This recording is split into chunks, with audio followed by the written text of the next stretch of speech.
Mana isan'andro fandaharana atolotry ny fikambanan'ny mpiara-mamaky ny baiboly eto Madagasikara.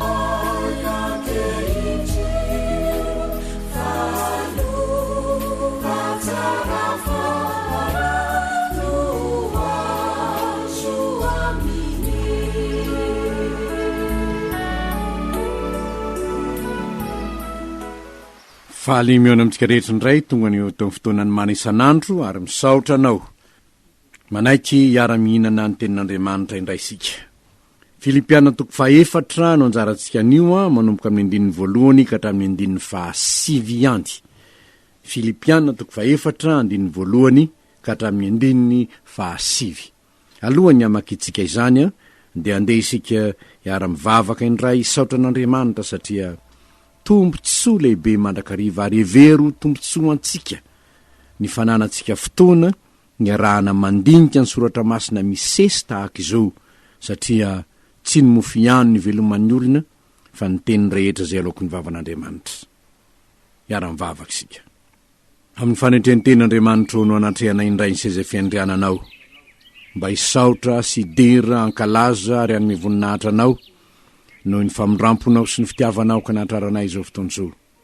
Misaotranao zay fa famindrampo avy aminao zany, misaotra noho ny fahasalamanao menao ny tsirairay ary na dia misy aminay aza mety ho marary eo am-pandriana eo am-piainona zao teninao zao dia misaotranao zay fa ny famanginao amin'ny teninao anie dia manam-pirofo aminay fa tianay ianao ka dia misaotra ry ray malala o.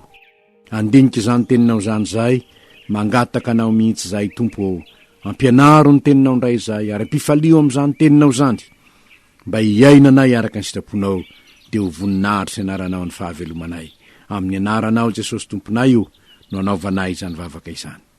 Amen.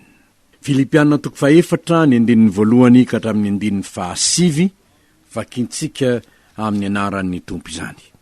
Ary amin'izany ry rahalahy sady malalako no mahamaninahy fifaliako sy satry-boninahitra tomoera tsara ao amin'ny tompo ianareo ry malalako mananatra ny Odia aho ary mananatra ny Sintika mba hiraisaina ao amin'ny tompo izy.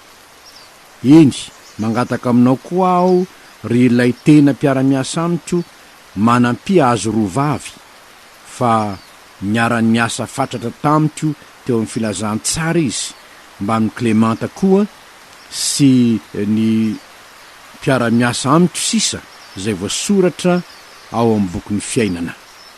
Mifalia mandrakariva amin'ny tompo hoy izaho ndray mifalia aoko fantatry ny olona rehetra ny fandeferanareo efa mbiakaiky ny tompo aza manana inona na inona fa aoka ny fivavahana sy ny fifonana mba amin'ny fisaorana no entinareo manambara ny fangatahana rehetra ary ny fiadana an'Andriamanitra izay mihoatra reo ny fahalalana rehetra hiaro ny fonareo sy ny hevitrareo ao amin'ny Kristy Jesosy. Farany rahalahy na inona marina na inona manakaja na inona mahitsy na inona madio na inona mahateoty na inona tsara laza raha misy fahatsara-panahy ary raha misy dera dia hevero zany ataovy izay efa nianaranareo sy efa noraisinareo ary efa renareo sy efa hitanareo tamiko ary aminareo any ny fiadanana. Ray masino manamasinanay amin'ny fahamarinana ny teninao ny fahamarinana ry fanahy mpanazava miandrandranao zahay.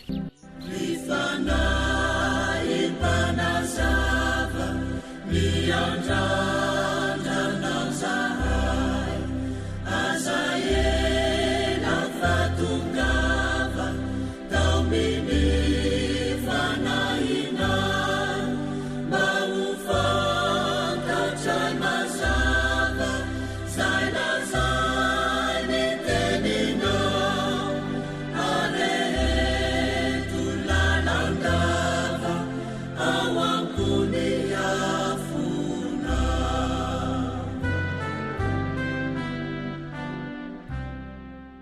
Inona indray ary ny fahamarinanao jerentsika eto ny havana?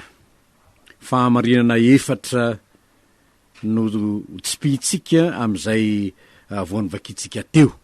Ny anankiray voalohany dia ny hoe mila firaisan-tsaina ny fitoerana ao amin'ny tompo. Mila firaisan-tsaina ny fitoerana ao amin'ny tompo. Vakitsika nge ny andinin'ny voalohany sy ny andinin'ny faharoa ahitantsika izany.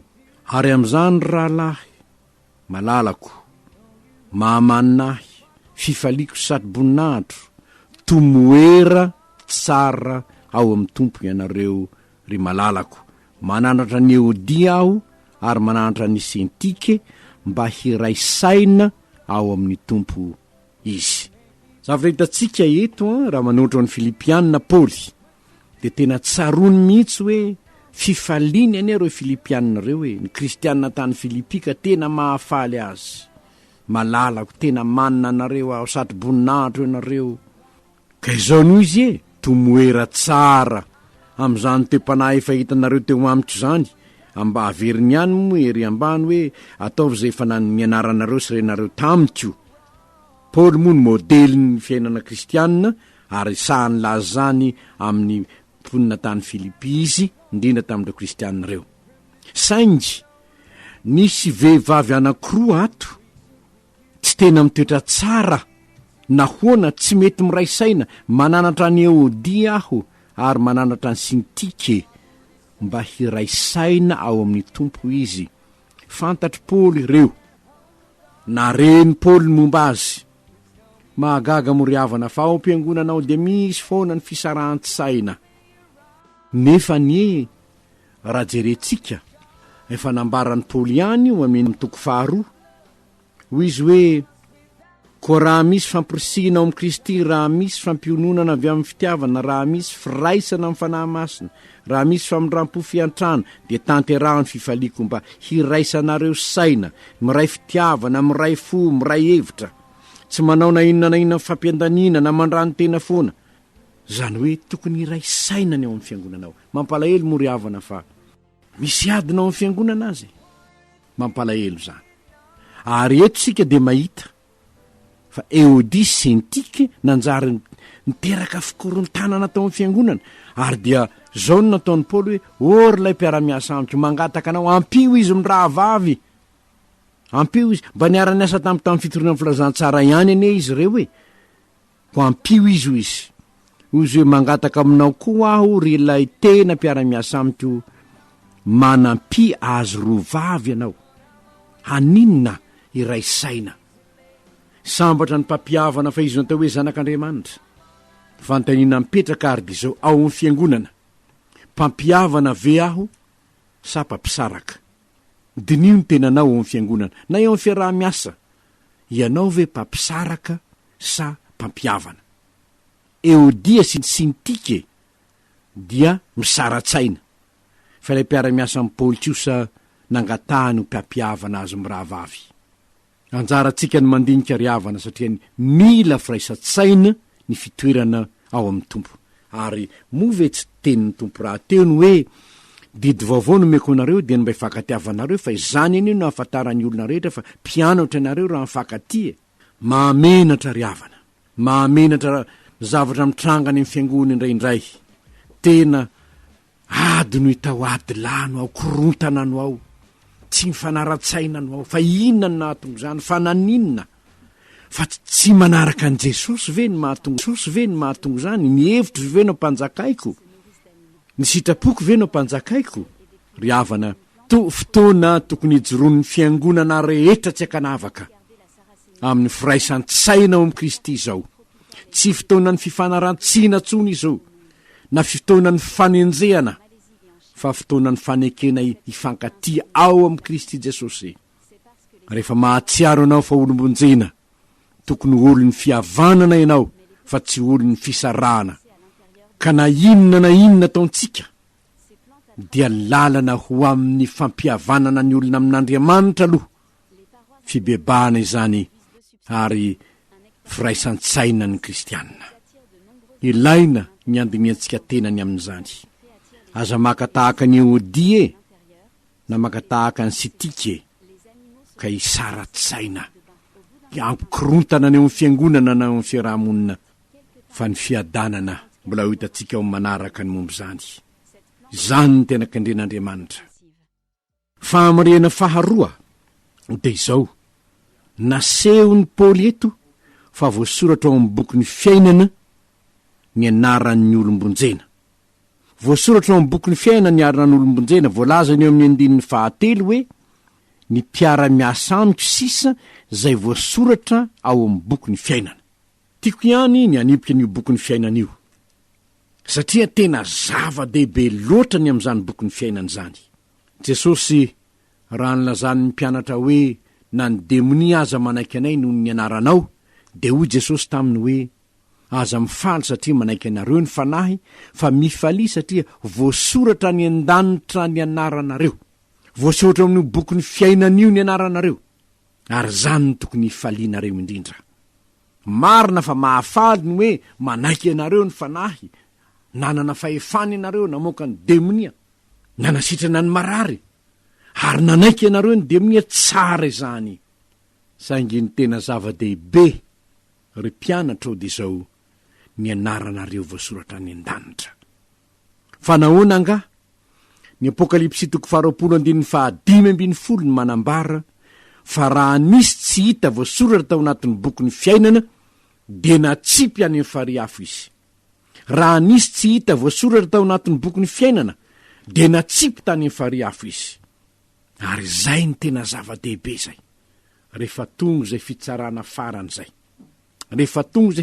faran'zay, tsy misy tsony eneny hoe inona nataonao na inona nataonao na inona nataonao aloha e. Fa izao, rehefa manatrika ny fitsarana ianao, rehefa mialy ety ianao dia ho jerena, ao ve ny anaranao sa tsy ao? Rehefa tsy ao ny anarany, tsy mahazo miditra tia amin'ny paradisan'Andriamanitra ianao. Tsy voasoratra ao amin'ny boky ny fiainana ny anaranao. Nahoana ny tsy voasoratra ao? Satria tsy nino an Jesosy ianao. Satria renao ihany fa maty teo ambony hazo fijaliana Jesosy. Fantatrao ihany fa nisy zany hoe Jesosy zany teto amin'izao tontolo izao, ary ny fisiny teto an-tany dia nizara ny tantara sy ny fotoana ho talohany Jesosy sy taorinan Jesosy. Saingy tsy norarahinao ny momba azy, nataonao tsinotsinona ny fahafatesany teo ambony hazo fijaliana, ary ny mpitoron'ny filazantsara aza dia noheverin'ny sasany ho adala ny fahadalan'ny fitoroin-teny hoy Paoly raha nanoratra izy. Ary izany ry havana ny mahazava-dehibe ny inontsika ny filazantsara, fa tsy ho voasoratra ao amin'io boky ny fiainan'io ny anaranao, na inona taonao eto ambonin'ny tany, raha tsy mino ianao fa maty teo ambony hazo fijaliana isolovoinanao ilay zanak'Andriamanitra. Raha tsy mibebaka amin'ny fahotahantsika isika noho izany, raha tsy voavela heloka isika ka tonga zanak'Andriamanitra, dia tsy voasoratra amin'ny boky ny fiainan'io, satria ny boky ny fiainana dia sora-piakohona an'Andriamanitra ary milaza amintsika rehetra ny filazantsara ny havana. Fa na inona taonao eto ambonin'ny tany, natolotra hodorana noho ny fitiavam-pirenena aza ny tenanao, raha tsy manaiky an Jesosy ho tomponao sy mpamonjinao ianao, dia tsy voasoratra ao amin'ny boky ny fiainana soratany Paoly eto io ny anaranao. Ary malahelo ilaza aminao fa na dia afonao ho an'ny firenena aza ny ainao, ka ho derain'ny olona no fitiavan-tany razana ianao, tsy mahavonjy anao zany raha tsy mino an Jesosy ianao, ka mandray an Jesosy ho tomponao sy mpamonjy ianao. Raha tsy manaiky ilay zanak'Andriamanitra tonga nofo ka nanolotra ny ainy isolovolana teo ambony hazo fijaliana ianao, na dia miantsoantso an'Andriamanitra azy ianao nefa mandahan Jesosy, malahelo ilaza aminao fa tsy ho vonjenany ianao e, ary tsy voasoratra amin'ny boky ny fiainan'io ny anaranao, fa io boky ny fiainan'io dia voasoratra hoe ny boky ny fiainan'ny zanak'ondry. Zao nefa nilazain'ny Paoly eto ireo mpiara-miasa taminy dia tahaka azy ihany. Fa maninona moa Paoly no voasoratra amin'ny boky ny fiainana koa ny anarany, ireo mpiara-miasa amin'ireo noho ny finoana an'i Jesosy ene, tsy noho ny mahafariseho azy, tsy noho ny mahampanora-dalàna azy, tsy ny fahaizan'ny testamenta taloha, fa noho ny nanekeny an Jesosy teo amin'ny fiainany.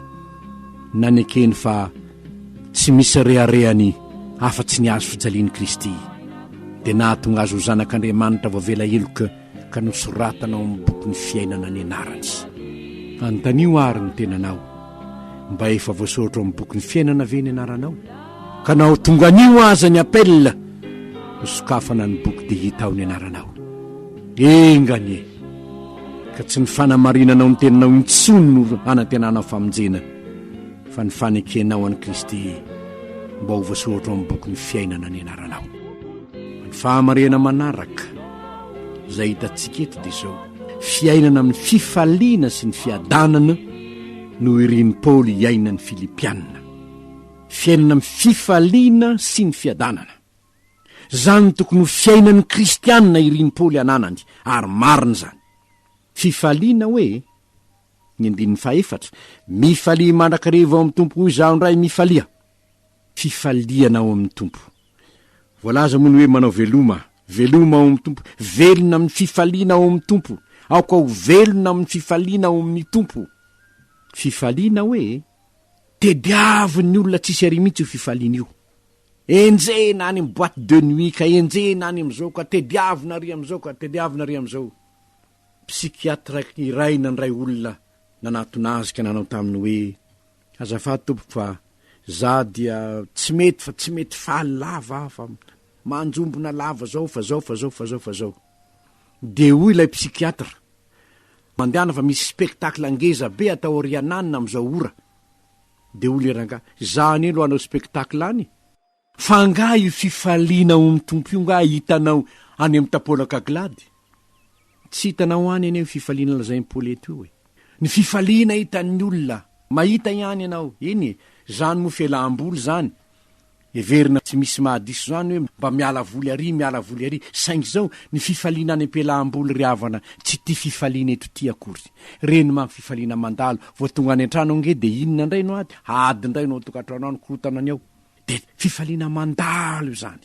Mampatsiasa tamin'ny toerana anankiray tanora kely anankiroa, tsy netody any an-trano nahoana aty zay falifaly fa rehefa tongany zay miady lavo dada sy mama ary tokantrano helo.